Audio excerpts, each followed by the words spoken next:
Hey guys, Guardian here, coming to you guys with a video today showcasing to you my updated Royal Paladin deck for standard format in Cardfight Vanguard.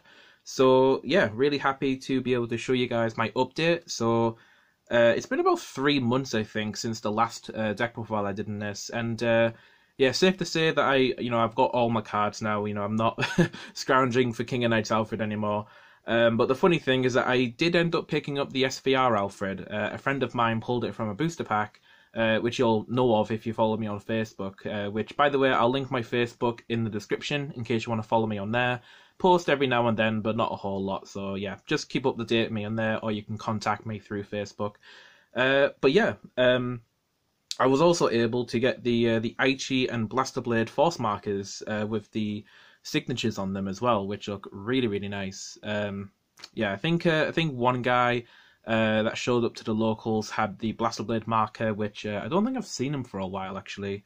But yeah, I purchased that off him, and I was able to get the Aichi Force marker from a good friend of mine as well, quite recently. I think it was like a couple of weeks ago now. So yeah, I've been very fortunate, and yeah, I'm just excited to update you guys on my Royal Paladin deck. So the deck is a little bit more unorthodox. There's some card choices in here that you might not agree with, but I think it's more got to do with the ratios you might not agree with. But we'll just get into the deck anyway, and I'll show you guys what I am playing. So we're going to start off nice and simple with 4 copies of King of Knights Alfred. Absolutely love this guy. Such a pressure powerhouse that we have in the deck. Calls Blaster Blade out from the deck for 1 counter blast, gives it 5k, and whilst you have a Blaster Blade on your rear guard, Alfred gets 10,000 power. Yeah, just really, really cool. It's pretty much the only pressure aspect of the deck, besides from Soul Saver, of course. But he's more of that, constant threat. Soul Saver is more of like a 1/2 time threat, when you get the Soul Blast off. But yeah, King of Knights Alfred, he's there to just, lay on the power on your opponent's Vanguard, and yeah, make them constantly worried about it. But it would have been nice if we had, a critical effect of some form, but oh well. Maybe the future Alfred, the King of Saints Alfred, I think, from the 3rd booster set. So yeah, I'm looking forward to see how that works. But hopefully we get something in the future that has some sort of a crit ability or some sort of power, some sort of a pressure aspect that isn't just high power numbers essentially. But yeah, King of Knights Alfred, he's solid. Now I'm not running Alfred early anymore, but I am running the 4 copies of Soul Saver, so it's a bit more of a generic build, I will admit. But hear me out on this, which is with Alfred early, I do like Alfred early, but I think if you were ever going to run it, you'd only run it at 1. Now I do understand that there are builds out there where Alfred early is more of the focus, and King of Knights Alfred, you only run like 1 or 2 of him. But I just personally don't like that playstyle. I just like King of Knights Alfred, to be honest. I'd run him even if he was a terrible card, but but that's just me. But with Alfred early, I did notice a lot, especially I think it was like last month. I had a few games where I would have the Alfred early, but I wouldn't have the Blaster Blade. And I know what you're saying, oh, that's just bad luck. Well, if you think about it, like, you've got 4 cards in your deck that one of your grade 3s rely on, and you have no consistent way to search the Blaster Blade to activate Alfred Early's effect. So if you don't ride it, or at least have one in hand for the time when you do ride it, it's very lackluster, and I don't like that possibility of riding an Alfred Early without getting its effect off. And I know it's very unlikely, especially if you're only running like 1 copy of it. So you could take out a Soul Saver Dragon for 1 copy if you do like Alfred Early, but me personally, I would rather not take that risk and just play the 4th Soul Saver, just so, for a few different reasons, which is, I have the ability to Soul Charge immediately if I do ride Soul Saver, and that can be used for, Blaster Blade, Soul Blast, and Counter Blast effect to retire, or it can be used for Morgana if I end up attacking with her in the late game, probably. So yeah, it's just more of a personal preference, in my opinion. You can pretty much go with whatever lineup you feel comfortable with, but I pretty much like this lineup with the 4 and 4 at the moment. But I can safely say that this will change when Escalibur the Blaster comes out in the Psy booster box. booster set in November. So yeah, for now, we just have the 4 Alfred and the 4 Soul Saver. So I'll put those up here, because I am planning to put the entire deck on the screen, hopefully. So moving on, we do have the 4 Blaster Blade. Of course, the key piece with King of Knights Alfred. Bring him out from the deck for 1 Counterblast. Makes pretty good numbers, because he will be 15 at that point. Put an 8k behind that and he'll be 23, and then a Force Mark is 33, so yeah, get pretty good numbers with the Blaster Blade when you call it out from Alfred. But generically speaking about Blaster Blade, his crit effect I don't really use. Like, I can't even remember the last time I used the crit effect. It was a while ago, but I don't really focus on that too much. I mainly try preserve the Blaster Blade for the late game for, you know, King of Knights Alfred, so that he gets that 10k power buff. But also, I primarily try ride the Akane instead, because you still get the effect off with Akane, and you can, you know, hold on to the Blaster Blades for when you actually need them, just in case you need the retire, or in case you actually need the Blaster Blade for the Alfred to get that power. So I use it a bit more preservatively, and try to focus more on riding the Akane instead of the Blaster Blade. So yeah, and because I don't run the early anymore in the deck, I really don't want to be riding the Blaster Blade unless I don't have a choice in the matter, like if it's the only grade 2 ride that I have. But yeah, it's up to you on that. But yeah, the Blaster Blade is pretty much a staple in the deck for the King of Knights Alfred. So moving on, we have 4 copies of Akane. Of course, Akane is just really, really solid in terms of a resource generator. Calls up the Pongal from the deck, gives you that soul charge with the Pongal. Yeah, we all know what Akane does. Now, the difference with my deck is I decided, instead of going with Jorin, which I was doing originally, I've decided to switch it up and go with 3 copies of Bergius. I think that's how you pronounce the name. I might be pronouncing it wrong all of this time, but yeah, Bergius, it's basically, whilst you have a Vanguard with grade 3 or greater, continuous, whilst on the rear guard, it gets 3000 power, which is definitely useful. I've noticed a lot, you know, 13k base for a grade 2 is pretty decent, because with a Force Marker, you can make really easy 23k columns, but the main reason for this was because we have a couple of Kagero players in our locals, and the one thing about this that I like is that I can generate a good magical number column without dedicating too many resources, and for basically Kagero to eat up essentially.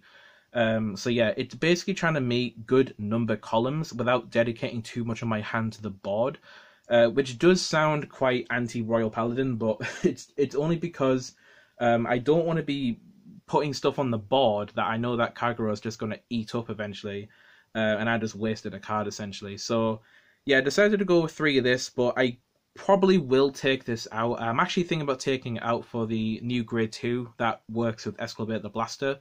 But I might go back to drawing maybe, because I actually want to make some changes to the grade 1s as well, but we'll get to them in a bit. So that is my grade 2s. So for the grade 1s, we do have the 4 copies of Little Sage Marron. Marron is just a solid card, you know, get that Counterblast for drawing a card and get an extra 3. What I will say about Marron actually is it works really well with Morgana, which is, I think it's really nice, because Morgana will be a 17k attacker on her own when you Soul Blast for her effect, as long as you're on a grade 3 Vanguard. But if you activated the Marron skill, Marron will be on 11, and then Morgana will be on 17, which means that will be a 28k magic number. So that's actually able to meet force numbers, which is really good. So yeah, the fact that Morgana is a bit more diverse with the Marron, I quite like. But yeah, it does require you to do the Soul Blast and a Counter Blast, so it is a bit more resource heavy, but I think it's a nice interaction that the deck has overall. So generally speaking with Marron, I just like the, you know, resource generation whenever you can get it. So yeah. So moving on, we have the 4 copies of Pongal. I'll have to cover the grade 2 slightly. But yeah, 4 copies of Pongal. Pongal is, of course, the unit that you're going to bring out with Akane for the soul charges. You know, it does get annoying when you soul charge those triggers in, but you can't help that. You know, it's just bad luck, unfortunately. But you do get the 5k buff, which is nice, so it does give you a bit of a higher magical number column with your units, which is pretty nice, so that is cool there. And then we do run the 4 copies of Lion, Mane, Stallion. Now, I know what you're thinking, 4 is way too many. And you know what? I kind of agree with you. 4 is a little bit too much. But the theory behind this was because against Oracle Think Tank and basically any deck that has a decent grade 1 or a grade 2 unit that requires a counterblast, depending if you're going first or second, Lion, Mane, Stallion being a 7k base can actually give you a bit of control over whether you give your opponent counterblast available for their unit's abilities. So by being a 7k, you could attack with it on your Vanguard and make it a 1 to pass, and you don't care if it hits or not because you know that you're not going to give them the damage for that counterblast unless you get a trigger out of it. So I quite like it. It was working pretty well, and the other reason was because since I'm running the Bergius grade 2 in the deck, being a 13k base, you can actually get some 23k numbers with the Stallion and the Bergius, which I thought was pretty cool.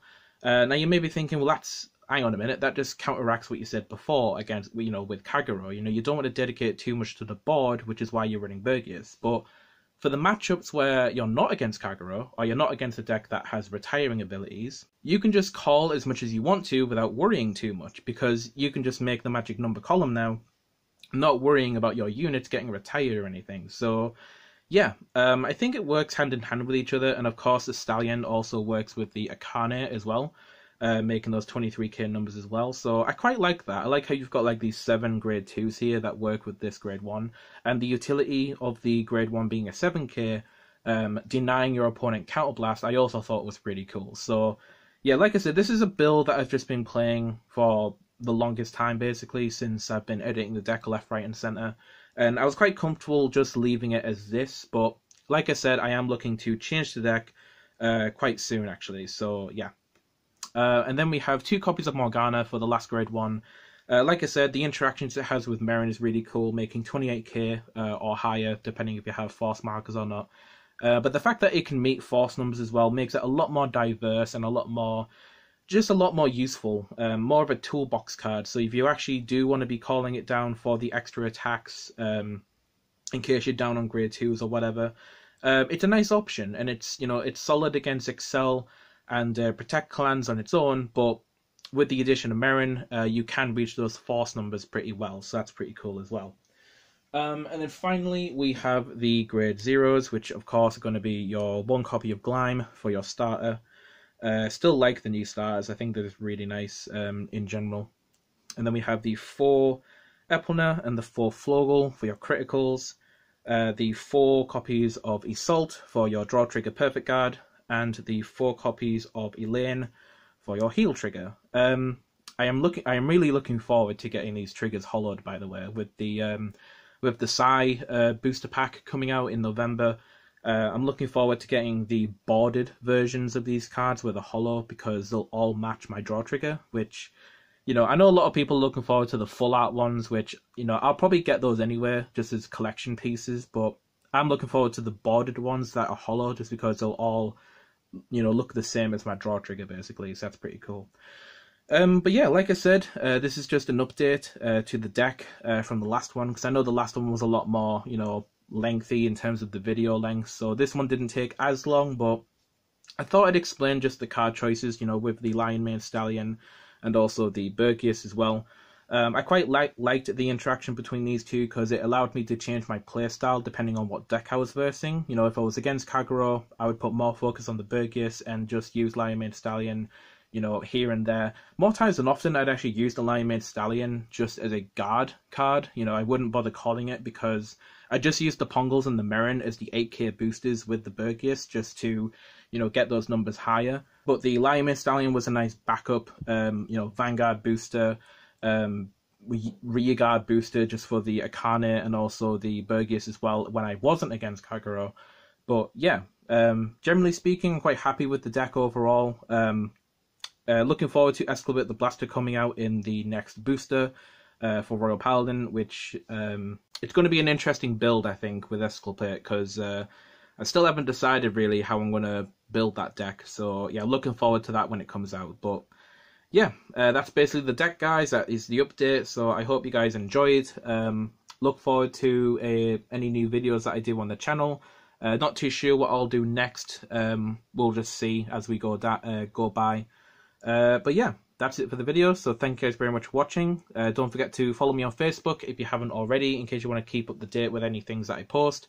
And yeah, I will see you guys in the next video. So like always, guys, take care and have a nice day. See you later, guys. Bye.